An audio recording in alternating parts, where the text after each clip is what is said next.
Indian partnership act in one shot. Start करते हैं meaning of partnership के साथ। Partnership is the relation between two or more persons who agree to share profits of a business carried on by all or any of them acting for all. यहाँ पर दो essential conditions है। पहली है sharing profit, मतलब इस business में जो कुछ प्रॉफिट बनेगा, जो कुछ प्रॉफिट मिलेगा, वो सारे पार्टनर्स क्या करेंगे, शेयर करेंगे, डिस्ट्रीब्यूट करेंगे। सेकंड है म्यूचुअल एजेंसी। म्यूचुअल एजेंसी मतलब पार्टनरशिप फर्म में जितने भी पार्टनर्स है वो सारे पार्टनर्स प्रिंसिपल भी है और एजेंट भी है। कैसे समझते हैं, एक एग्जांपल से। एक पार्टनरशिप फर्म है, उसमें 4 पार्टनर्स है, ए बी सी डी, तो ये सारे पार्टनर जो है वो प्रिंसिपल भी है और एजेंट भी है।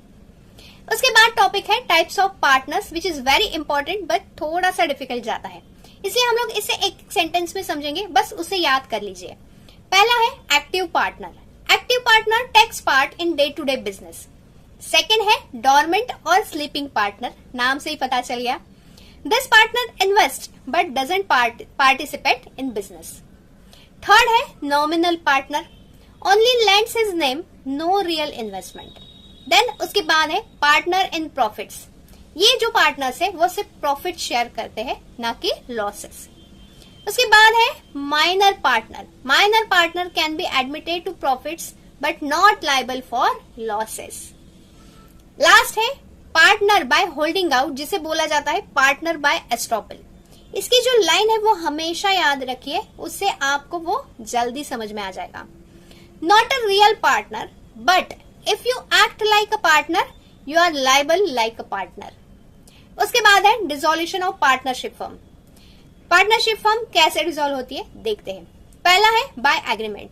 पार्टनर्स के बीच जो एग्रीमेंट हुआ है उस एग्रीमेंट के हिसाब से पार्टनरशिप फर्म क्या हो सकती है, डिसॉल्व हो सकती है। सेकंड है बाय एक्सपायरी। मान लीजिए कि एक पार्टनरशिप फर्म है, वो एक पर्टिकुलर पीरियड के लिए बनी है, जैसे कि 2 इयर्स के लिए बनी है, मतलब 24 मंथ्स हो गए। 24 मंथ्स खत्म हो गए, मतलब वो जो फिक्स पीरियड था वो एक्सपायर हो गया, तो वो पार्टनरशिप फर्म डिसॉल्व हो जाती है। थर्ड है डेथ या फिर इंसॉल्वेंसी। कोई भी पार्टनर है वो इंसॉल्वेंट हो जाता है या कोई भी पार्टनर की डेथ हो जाती है तो वो पार्टनरशिप फर्म डिसॉल्व हो जाती है। एंड लास्ट है by court order. Partnership firm जो है वो कोर्ट के थ्रू भी डिसॉल्व हो सकती है, लेकिन वहां पर कुछ डिफरेंट ग्राउंड्स है, अलग अलग वहां पर ग्राउंड्स है, जैसे कि इंसैनिटी है, परमानेंट इनकैपेसिटी है, मिसकंडक्ट ऑफ पार्टनर्स है।